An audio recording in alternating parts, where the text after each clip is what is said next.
Now, Prithvinarayan Shah is an important figure in Nepal. Why it is important, I'll come to it later. It's very strange coincidence that after 400 years and after the dismissal of monarchy, suddenly Prithvinarayan Shah has become very important. This monarchy continued for a long time, and then what happened was, sometime around 1920, the ministers, what they call the Rana, the ministers were all commonly called Rana. They took over. They kept the king. That time the king was, his name was King Tribhuvan. King Tribhuvan's sons, the only one son of King Tribhuvan is now alive. He is Gyanendra, and he's the only one who is alive now of all the palace people. So he was put under house arrest, sort of. And the Ranas took over the government. So it was what we call the Rana regime. Something very similar to the Peshwas in Maharashtra. So after the death of Shivaji and his son, the Peshwas took over. So it was the Peshwa regime. A similar regime happened in Nepal. Now this regime also came to an end in 1950. There was a very big movement, what we call the first democracy movement. It's very ironical that it was called democracy movement. It was for the restoration of democracy, but what actually was restored was monarchy. So monarchy was considered to be democratic. It's very funny, but it happened. Now this monarchy, which came to power only because of a democracy movement, was dismissed some 14 years back. That is because in between there was a huge issue, what we call a Maoist rebellion. Now, there was one Nepali politician, his name is Pushpa Kamal Dahal, Dahal, Dahal, but he assumed a title Prachanda. Prachanda means someone who is very fierceful, forceful, fearful, something like that. There is nothing forceful, fearful about him. He is just a very ordinary politician, but he happened to get a lot of money from various sources, and he created what is called a Maoist insurgency group. It succeeded. It succeeded in so much that the monarchy became a victim of this movement. Now what happened was, sometime around 1996 this movement started, and around 2006 it ended. In 2006, these people, India took the lead. India took the lead, brought all of them on one platform, and created what is called a conducive atmosphere for holding elections. Of course, there were many factors that came in between. We will not go into all those details, but suffice to say that they decided that they will stop violence, killings. More than about 20,000 people were killed in this whole period, and it was a very, very nasty moment. But somehow the movement had to end. So it ended. Now, when it ended sometime in 2006, India brought all these people together, and they said, you join the national mainstream, political mainstream, and contest for election. So they contested for election, and almost he got Pushpa Kamal Dahal, he got almost 38% votes. But remember one thing, although 38% is not a small amount, it was not a very big amount also. Almost 40% of the people still did not want this kind of politics. They still wanted monarchy. But of course, in the first past the post system, whoever wins forms the government. He formed the government, and the first thing that he did was he did away with monarchy. That time, the ruling party was Nepali Congress. The Nepali Congress also supported the dismissal of monarchy, and therefore Nepali Congress also is equally responsible for the dismissal of monarchy. Now, very, very strangely, we should remember that one of the conditions of the monarch in 1950, when he became the king, one of the conditions was that the king should necessarily be a Hindu. It is there written in the constitution. The king has to be a Hindu, because the constitution, according to 1950 constitution, Nepal is a Hindu Adhirajya. Now, remember this word. It is Adhirajya. Nepal, we generally hear people saying that Nepal is Hindu Rashtra. It is not Hindu Rashtra. It is In English, it can be translated into Hindu kingdom. But basically, the term that the Constitution of 1950 uses is Hindu Adhirajya. Anyway, the state is basically and essentially Hindu. It's a Hindu state, we can say that. And the king should always be a Hindu. This was the condition. Because 99.9% of the people in Nepal were Hindus. Different kinds of people. I won't say this thing, but there were castes and so many castes were there also there, but they were Hindus. The rest of the people were Buddhist. There was no Christian, no Muslim. Today, the situation has changed drastically. Christians are preaching, Christians are converting, and the entire Tarai region, which happens to be the border between India and Nepal, the entire Tarai region is infested with Muslims, and a number of illegal mosques have come there. Now, the present parliament has got what we call a 275 member parliament. Now, this 275 member parliament, how it is elected is 165 people are elected directly. 165 people are elected directly, and another 110 people are indirectly elected. Now, how they are indirectly elected? It is called proportional representation system. All political parties contest elections and they get X number of votes. So the total number of votes polled divided by the number of votes that each and every party has got. So it is determined that if a party has got, say, 10% vote, then they are entitled to choose 10 members. So depending on the percentage of votes that every party has got, they can choose members. Those who have not contested, those who have not in politics, such people can be contested. It is something like our Rajya Sabha, but not directly Rajya Sabha, but proportional representation is a very good system. We should know what is happening in Nepal today. So in this kind of a Nepal, when we say we have lost Nepal, what are generally what we say? Suppose if there is a communist government, then immediately we say we have lost Nepal. Second thing is Nepal has become a satellite country of China. That is the second thing that we normally hear. Now, there is some truth as far as the China factor is concerned. China has been actively investing in Nepal, and they are interested in Nepal. But China's investment in Nepal is not financial investment, it is strategic investment. We should always remember that. Now, Nepal has a lot of hydroelectric potential. According to World Bank report, ADB report, it is something like 75,000 megawatts of power. 75,000 megawatts of power. There are some reports which claim that it is more than 1 lakh megawatt power. But even if it is 75,000 megawatts of power, they're sitting over 75,000 megawatts of power. Now, how to harness this power? So you need hydroelectric projects. For hydroelectric projects, you need a lot of money investment. Now, Bhutan is also a country which has got ample power potential. But Bhutan signed a treaty with India, a protectorate treaty and all that. We've got a number of treaties with Bhutan, and we've got a number of investment in Bhutan also. And what we have done is, we have provided assistance to Bhutan in a way. We have something like, we have built 5 hydroelectric projects. We are building more projects, of course, but it's joint venture. But initially, all the 5 projects were built by India. Tala was one, Tala 1, Tala 2, then Chuka 1, Chuka 2, and now Wangchu. Wangchu 1 has also started producing power. And we are now building another on Wangchu 2. Therefore, these projects are absolute money spinners for Bhutan, and we are getting a lot of, now Bhutan cannot utilize all this electricity.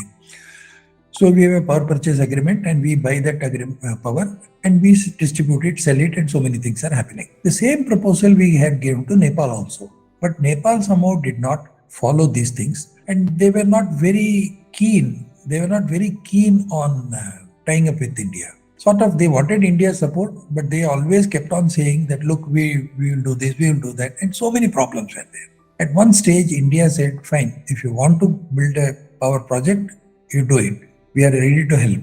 Then Nepal said, look, if you are not going to help us, we will go to the Chinese. So they thought the moment they say we will go to the Chinese, we will fall at their feet and say, no, don't go. But India said, fine, if you want to go to the Chinese, please do it. Accept their money and let them invest. But we had a track to agreement with Chinese also. When we asked the Chinese whether they will be interested in power projects in Nepal, they said, look, between Nepal's power projects and mainland China, it is almost 4,000 kilometers. Even if you invest heavily and produce hydroelectric power in Nepal, we cannot transfer this unless we have about 40% transmission loss. Now, who will pay for this 40% transmission loss? A. B. In spite of 40% transmission loss, what is the point of taking that electricity there? So, we will invest in Nepal's hydroelectric project only if Nepal is able to sell that electricity to India. Then Nepal said, no, we will not sell to India, we will sell to Bangladesh. But how can Nepal reach Bangladesh without bypassing India? So all these problems came. Now there are another projects. Now India is helping Nepal to come up with some projects, and will help them. So to say that China can really benefit from Nepal strategically is also not very easy. For example, Nepal is a landlocked country. It doesn't have a port. So China and Nepal signed an agreement, and there were Tianjin, Shenzhen, Lianggang, and Zanjing are 4 ports. Plus, there are dry ports called Lanzhou, Lhasa, and Shigatse. These dry ports are also available for Nepal to do business, which means Nepal can import and export products, and these imported and exported products will be used. They will be transmitted through these ports. Now, again, the nearest port, which I think is Lhasa, is also about 1,000 kilometers, and the faraway port is about 3,500 kilometers. Now, I mean, we have got a number of people who are part of the trading community. Which product will be easier if it is cost effective, if it has to travel 3,500 kilometers from port to destination? What about the transport cost? Huge transport cost. And then the northern side of Himalayas and the Tibet plateau is so inhospitable that the terrain is almost snow-clad for almost 8 to 9 months in a year. So no goods can come. So your port facility is open only for 3 or 4 months in a year. And then you have to maintain an office in all these ports, which is unviable for a country like Nepal. So to say that these things are going to be really very, like they are going to be extremely painful for us. Strategically, we don't have to really worry much if China offers all this help. But yes, we have to be careful about certain things because China can invest in Nepal heavily.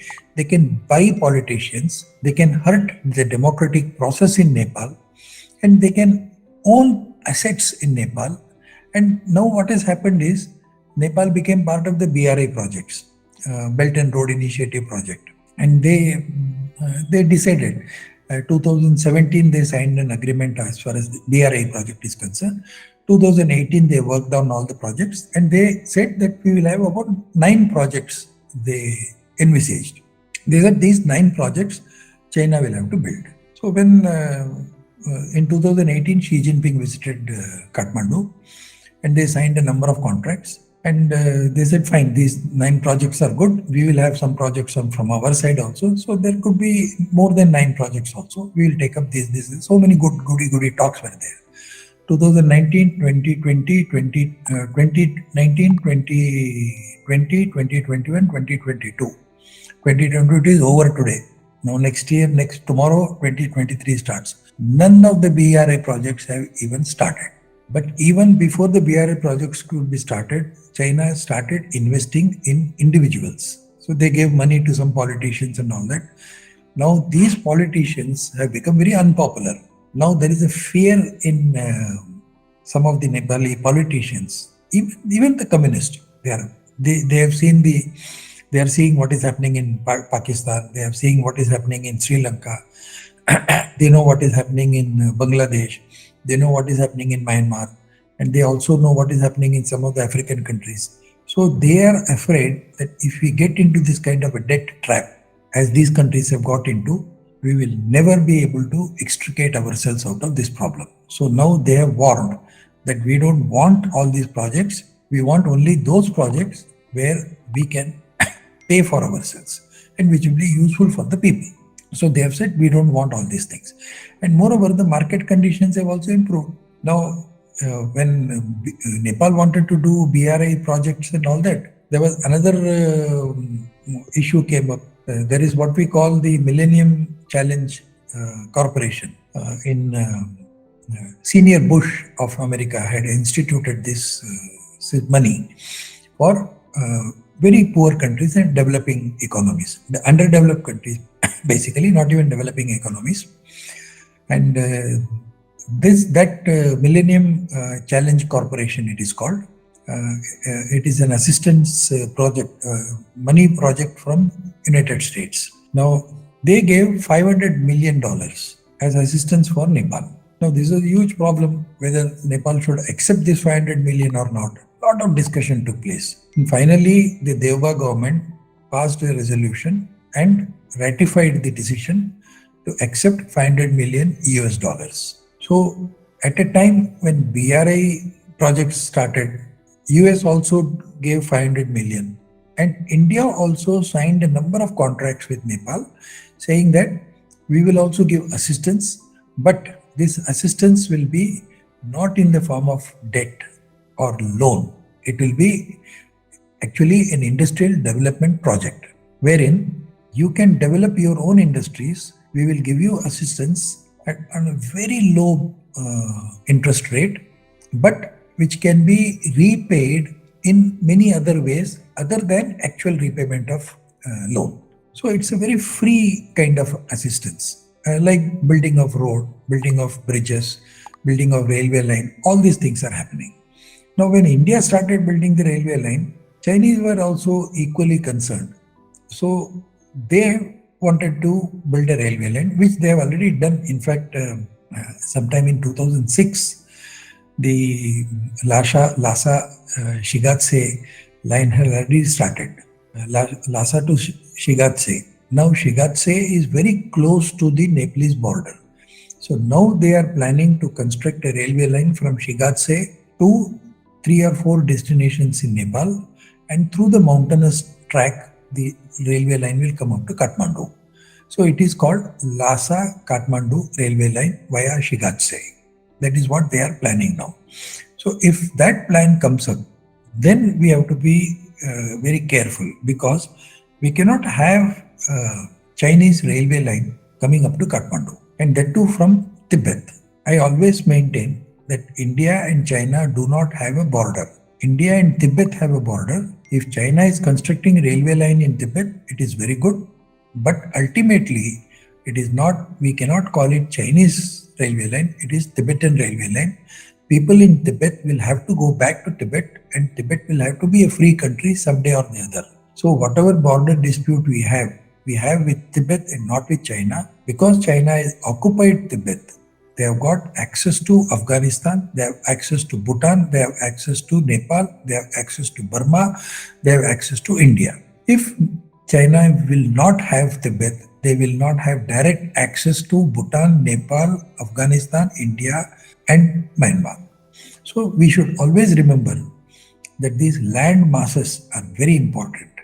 So we cannot afford Chinese railway line touching Kathmandu. It will be a serious security implication it will have. Therefore, we will have to tell the Nepalese politician that if you accept money from China, we have no problem. If you accept projects from China, we have no problem.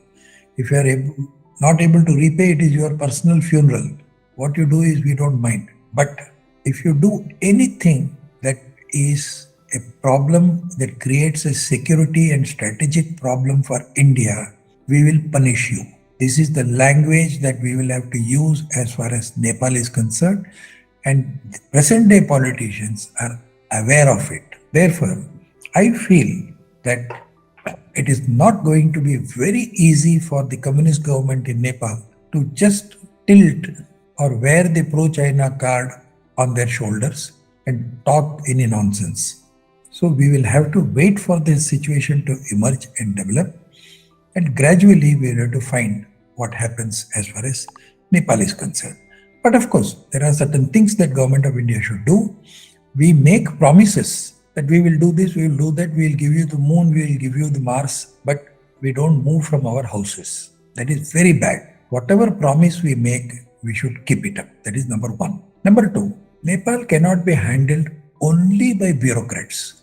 Very unfortunately, every government thinks that we should send a bureaucrat to Nepal. Indira Gandhi was one exception. She realized that instead of sending a bureaucrat, she sent one professor from India as a ambassador to Nepal, because he had very good relations with all Nepali politicians. So he could manage Nepal better than a career diplomat. So I think somewhere or the other we should think, even if there is a career diplomat as ambassador, we should have number of people acting and going to Nepal and do all things. Third is, we need not set up big iron and steel industry in Nepal. But Nepal is a good place for, say, Ayurvedic products. Nepal, we can have number of Ayurvedic products in development in Nepal. Ayush can set up a number of factories in Nepal, and we can have a buyback arrangement wherein we can buy whatever they manufacture, we can buy back. So that can be done as far as Nepal is concerned. Third is, we have to improve the people-to-people relationship, what we call the roti beti vyavahar. There are so many families in Nepal who are directly related with India. There are so many Indian families from Bihar, UP, who are directly related. Even the royal families between Nepal and India are directly related. So that this relationship is very, very old, centuries old. So now Nepal claims that Buddha was born in Nepal, Sita was born in Nepal. We have no problem. Yes, we agree. Of course, when Buddha was born and Sita was born, there was no Nepal. But even then we agree. So Nepal's connection is a cultural connection, is a connection of tradition, connections of marriage, connections of families. So this connection, we cannot take all these things for granted. We will have to improve, we will have to build upon it. So this, if we are able to do, we will never allow Nepal to fall back and go somewhere else. It will always be there with us. Nepal has got very good tradition of democracy. Nepal has got very good tradition of printing. Nepal has got very good tradition of culture. Nepal has got very good tradition of supporting India on every issue. So India-Nepal relationship is very closely knit on a number of factors. So one should be very careful when we are dealing with a country like Nepal. At the same time, we should also have such contacts with Nepali politicians and Nepal's political party, Nepali society and Nepali people and Nepali civil society, that they will not be able to do anything that goes against the interest of India. What is the logic of or the strategies of Chinese investing some 4,000 kilometers away from a snowy terrain, which they cannot avail a direct benefit immediately? China has taken over Tibet. So as far as China is concerned, they have a border with Nepal, correct? And the only country between China and India is Nepal. So Nepal becomes the buffer. So they always want to maintain a stronghold in their buffer, what they call the buffer. So they don't want Nepal to be part of China, but at the same time, they don't want Nepal to be anywhere close to India. And moreover, they fear that India will be able to use Nepal to smuggle Tibetans who want to go back to Tibet via Nepal. So Nepal can be a stopgap arrangement as far as Tibet movement is concerned. So they are afraid. China is terribly, terribly afraid of the Free Tibet movement. Now, Free Tibet movement is there all over the world. Suppose Nepal is very independent. Nepal has a democratic country. Nepal doesn't have communism. And Nepal has a government which is very favorable to USA and India. What happens? So they are afraid. So strategically, they want a stronger hold on the politics of Nepal. They are not interested in helping the people of Nepal. They are not interested in investing in Nepal. They are not interested in selling their products in Nepal. Nepal doesn't have that kind of purchasing parity. They are not interested in manufacturing Nepal. They don't want to shift some of their manufacturing units to Nepal. They will never do it.